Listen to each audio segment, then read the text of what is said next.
Hi guys, so today we got to play Concordia, the base game, We and have a box to point to today. Oh. Because the box is like uber large, it takes up like that much space, so if we put it on Play the table. Concordia. Yeah, if you look at the game board, but we'll put the box on the screen for later so you can see it. So basically this game is that you have colonists and you're trying to conquer the known world, or not conquer, but colonize The Mediterranean the world. the known world, which in this case is the Mediterranean world. Not necessarily what you got written to. No, it's Britannia. Yeah. Okay, so and so when you're going out and exploring, you're also going to collect cards, which give you victory points based on the kind of exploring that you're doing, and as well as collecting resources that you're dealing at different colony areas that you then have. So that's your production. So going into quality of pieces, what do you guys think? It's a classic Yeah. Euro. The art is kind of bland but functional. Mhm. Color palette's very bland, not very bright at all. So nothing really to brag about. But it's dated, so I think it's comparable to when it came out. So. Yeah. I mean, the wood colors make up for they're very vibrant. I mean, it's the classic blue, green, yellow, Yeah. red, and then black. But they stand out from the background, so it doesn't bother me That's that true. the background is subdued. And it's a very busy board. There's a Mhm. lot going A lot on, going so on. you don't want to draw too much attention to the background anyway. No, but So- like the artwork on the cards. Yeah, the is cards kinda are pretty better. meh. I feel like And- we're talking about theme and not quality of pieces. Yeah, okay.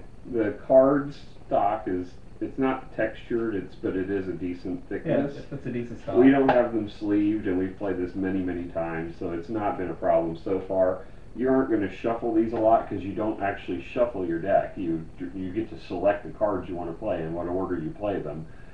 So there's not a whole lot of riffling through the cards. The only shuffling is at the initial setup with the cards that you're going to acquire during the game, because this is a deck building, Hand hand management. management, resource collection, and There's a lot of set different collection. mechanics. Yeah, there's a lot of things going on in this.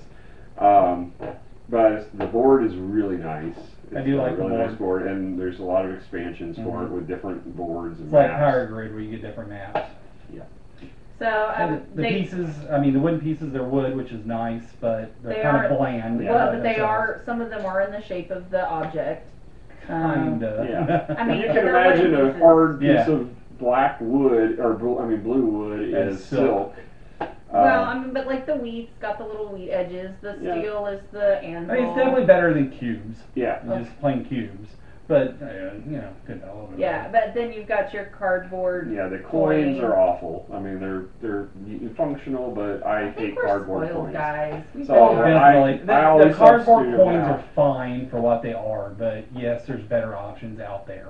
Yeah. And so overall, though, what would you rate the quality of the pieces for this game? I'd give it a 7.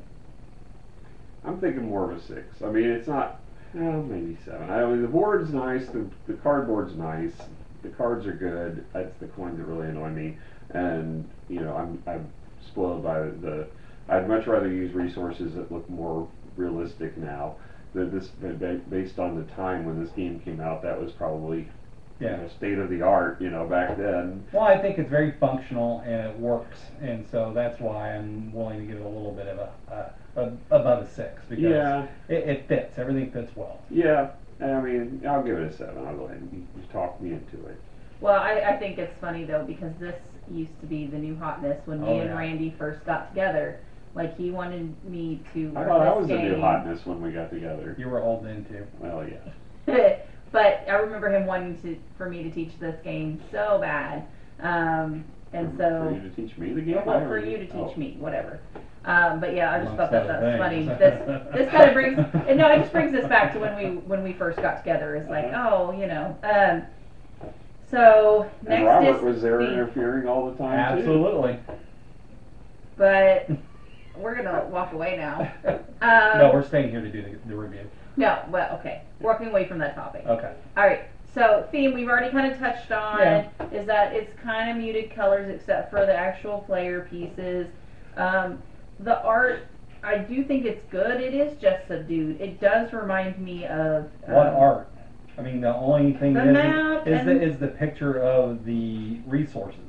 Well, no, like you got the map, and you've got the. Statues. Okay, there's not a lot. Okay. Yeah. Okay, all right. The So what little bit of art there is, it's okay. Yeah, I mean,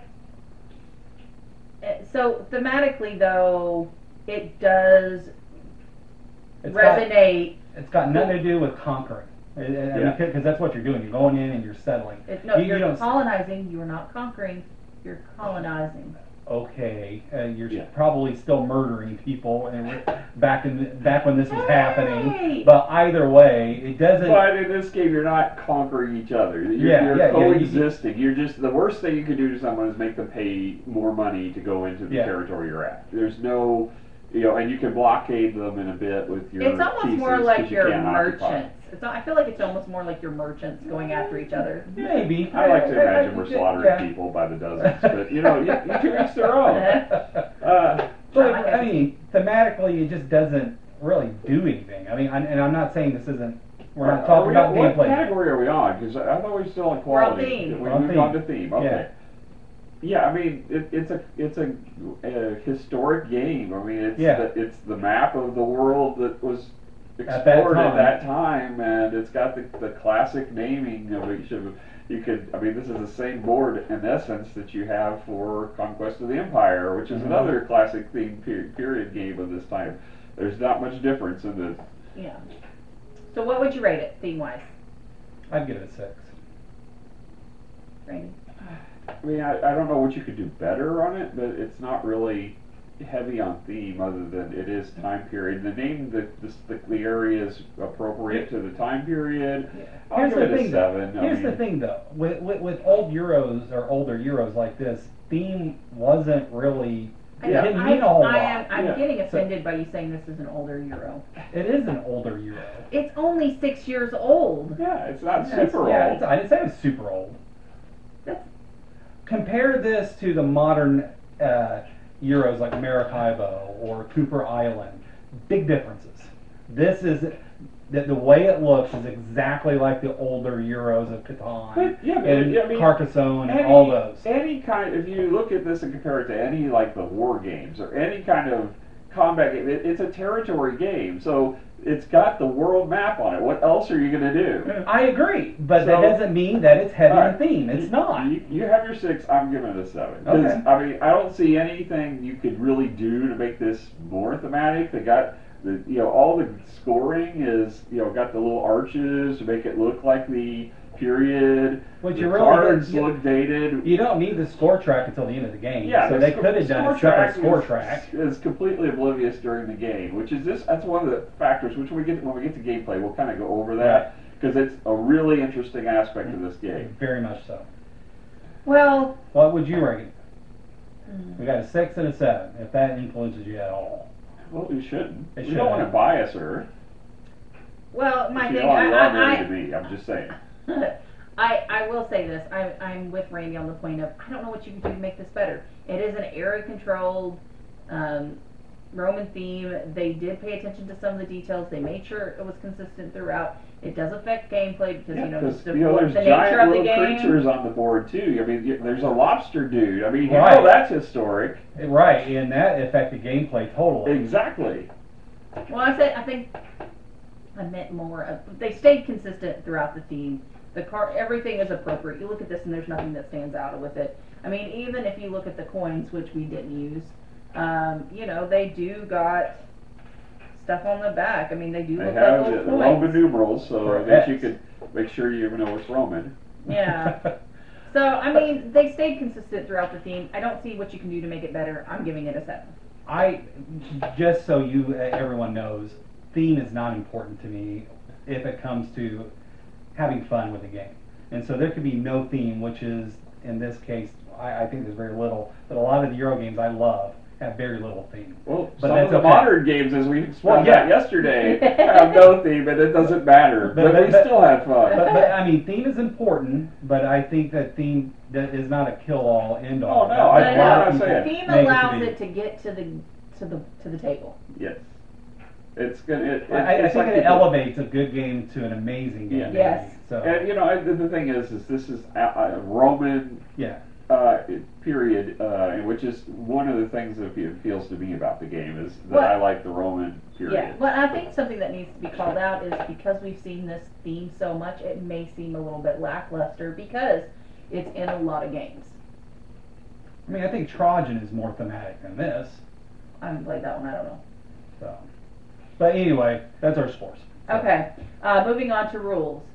So, This is Randy's. The rules are actually really short for this game. It's not complex at all. That's not really no. It looks more complex than it actually is. For sure. And the rules are actually laid out pretty well for the games in this time period. There's not, the cards are described very clearly in here. Excuse me. Each one's laid out, and they have illustrations to show you how the cards work. At the end, they've got the scoring, which we'll talk about here shortly, and that's all there is to it, really. It's playing cards and scoring at the end. So, yeah, I think the rules are fine for what they are for the time period. It was actually probably a really good rule. Probably a fantastic rule book. I'm going to give it an 8. Okay, I believe you. I agree. It's a solid 8. Now, I bought this game as well after playing it here the first time. I think I bought it immediately afterwards because I enjoyed it so much. Okay. All right, so playthrough. What did you guys think? This is a fantastic game. Basically, you have a handful of starting cards, and we all have the same starting cards when we first start, and they all have different functions. So what you have is called the Diplomat, which allows you to copy someone else's face-up card in their file. Then you have what's called the Senator, that allows you to buy up to 2 cards in the marketplace. Then you have the Mercator, which allows you to get a little bit of money up front and then either sell or buy 2 types of goods. Then you have the Prefect, which allows you to activate one of these resources and then produce that plus where that same region's resources that you built a house in, and other players who built in that region also get to activate their resources. Or you can flip them back over from the coin to the resource side and get money equal to the number of coins that are on the board. And you reset all the coins. Right. You get, it's basically setting it up so anybody else can prefect again. Then you got the Architect, and the Architect allows you to move one of 2 different colonists. You have a guy that does the land-based routes, and then you have a boat that does the water-based routes. And you can move the number of spaces equal to the number of colonists that you have on the board. And then finally, you got the Tribune. And the Tribune allows you to reset your hand. So you played all your cards, or maybe there's certain cards you want to get back in your hand to do those actions again. You can play the Tribune, get all those cards back, and if you're above any card above after 3 that you pull back, you get money equal to those cards. So, and you then modify that hand with the cards in the market, which are basically upgraded versions of your basic cards. Right, and additionally on the cards is all the scoring at the end of the game. So there's multiple scoring patterns based on what you do during the game. So Mercurius, for example, is for 2 points for every type of production that you do during the game. So if you settle in areas where there's different types of production, say brick and wheat and iron and silk. There's a total of 5 different There's 5 resources. different ones, and wine's the 5th one. You'll get up to 10 points per brown Mercurius card you collect. So you could make a strategy of collecting all of that type and making sure you maximize your score. You also have Saturnus over here, which is for having occupancy in each of the regions, or as many regions as you have. You get 1 point per region. Mars is for getting more of your people developed, because at the beginning of the game you've got 2 out. 2 out, and you have 4 more on your player board that you will develop during the course of the game potentially. And at the end, so you could have a potential of 6 people on the board, or 12 points, or worth 12 points per card. Mars card that you've collected. And then there's a few others. There's also You a got Jupiter. production one for everything except for the brick. You don't count the brick in that scoring. So for each of the production buildings you have that's not brick, you get a single point. And then you've got one that's just basically your clean up a bonus, like leftover coins and resources at the end. And everybody starts with one, and there's no way to get more of that. Yeah, and they do have a cheat sheet to kind of remind everybody what those things are. It's a two-sided cheat sheet. It also tells you how much it costs to build in different, based off of the resource you're building in. And if you're the first to occupy an area, you pay what's actually pictured here. If someone else already has a house there, then you have to pay twice the coin cost. You pay the same number of resources, but twice the coin cost. If it's a third person, it's if three it's a times. third, you pay 3 times. So it behooves you to get into an area first. Yeah, but you can't be everywhere at once. Yeah, so there's a nice balance because you want to spread out as quickly as possible, but you also want to build up your deck because it's useful for not only actions but also in-game scoring. So you kind of have to keep doing a bit of both to get to stay in the game really, because you don't want to rush to build all your houses and find out everyone else is scoring points on you while you're not getting any points. But here's the kicker. You don't know what anybody's score is during the course of the game because the score marker doesn't advance until the very end. So yeah, I mean, you can kind of guess if you pay attention to what cards they're getting into their deck. And so, like with just Mercurius, you could see where they built and you saw them just get a Mercurius card, you know that they're going to get points for that. But this game ramps up so quickly. I mean, I think it's pretty slow, but then there's like this, it just shoots up. And that's one of the things I enjoy about the game so much, is that I don't even think it's halfway, maybe 3/4 of the way, it just ramps up and becomes super fast. And I like that. So what would you rate it? I mean, what's your overall thoughts on it? This is, it's probably, if it's not my top 10, it's definitely my top 20 favorite games. I really enjoy this game because there's no luck. It's all about strategy, how you play your cards, when you play your cards.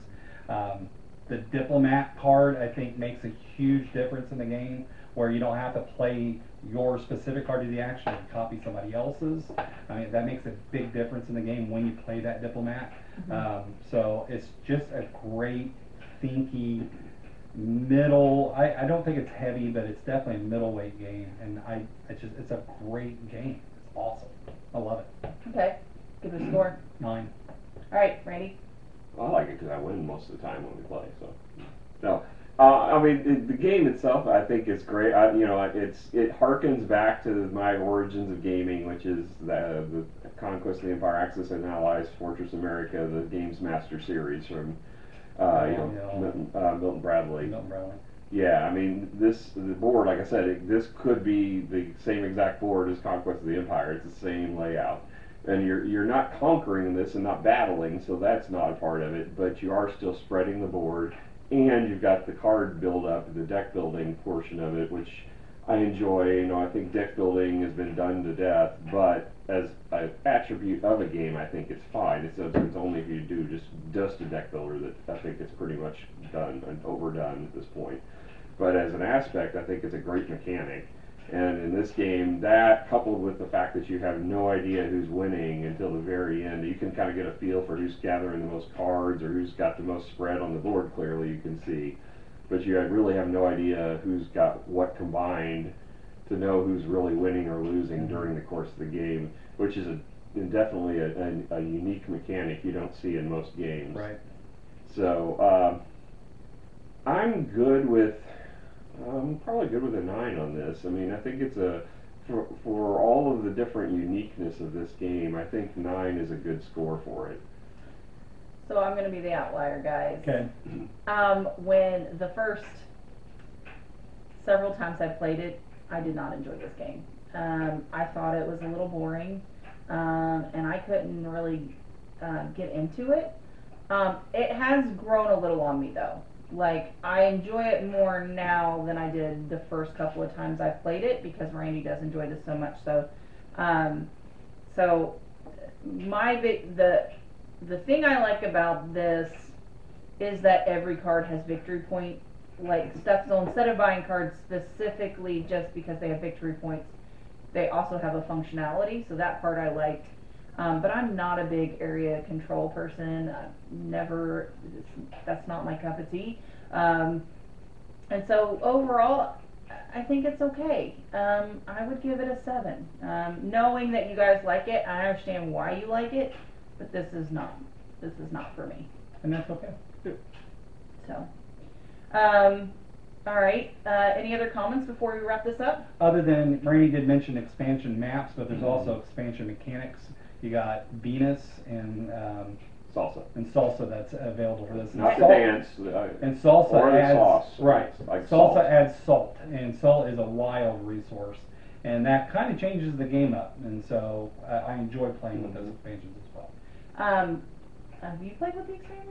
We played with salsa once, I believe, and I just don't recall it, and I didn't want to try to remember it tonight. And we've also got some like promos for it too. Yeah. I played salsa a couple times with other groups, and I enjoyed it. Now, I know I have not played any of the expansions because every time we get this out, we typically have a lot of new players, so we try to keep it fairly straightforward. So, okay, well... Did you have any of the statistics and... Yeah. Oh, yeah. So, let me pull it up here. Or not statistics, So but... just the data about the game. Yeah. Who did So, this? Mac Gertz designed the game, and then artists include Marina Fahrenbach, Mac Gertz, and Dominic Mayer are artists. So this came out in 2013, and 8.1 on Boardgame Geek. Okay. So pretty good rating. So, kind of combining our Yeah. scores, it's about where it fell. yep. So, well, thanks for joining us. On a side note, hope you guys like the new camera. Hopefully it gives better quality. Yeah, hopefully I we don't don't know. have to redo this whole thing so that you wouldn't ever see this, so you wouldn't know, but we'll see. We haven't tried it yet, so this will be new. Well, Hopefully, it's a camera. Yeah, it is a camera. Like, you turn it on, you turn it off. So, but again, thank you guys so much for joining us. Don't forget to hit the subscribe button and the notification bell if you want to see more of what we do. And again, any suggestions that you would like us to see us play, we're more than happy to do them. We definitely have Ticket to Ride on our list. We definitely have Royals on our list. right. I think those are the only ones that have been called out to us. And then I'm getting a new one I'm hoping to convince them to play. We've not done an 18XX game yet, and I'm hoping to get 18 Lilliput in here soon to play that. What is 18XX? It's a train game, but 18XX is all about markets and building trains and pick up and deliver and Well, so you got me hooked. I'm down. Let's do Yeah, we it. have not tried a 4X game either. No, which that is would be something good. that we need to try at some What's point. 4X? 4X is all about Which is you're probably not going to like. Twilight because it's, Imperium because explore, exterminate, what is it? There's 4 X's. yeah, That sounds like there is something. combat in it. That sounds like something is for a boys' night. It'd be a boys' weekend potentially Yeah, because it's a long. They tend to be long. So, but there's some great ones out there. Yeah, I've got one that I'm really dying to try, and I cannot for the life of me remember it right now. But Well, it's the we space both one. have Clash of Cultures coming Well, in. yeah, that's So- next year. Yeah, but we're hoping that'll be an awesome game. Yeah. So what games are you guys looking forward to? Who knows? Let us know. All right. And we love feedback. Any comments? We've been enjoying reading them all and commenting, and you know, any insults you want to throw our way, feel free. You know, there's lots of things. Be nice to me. I don't want insults. Yeah, but Randy and I, we can take it. Yeah. Yeah. All right. Thank you guys. All right, bye. Bye.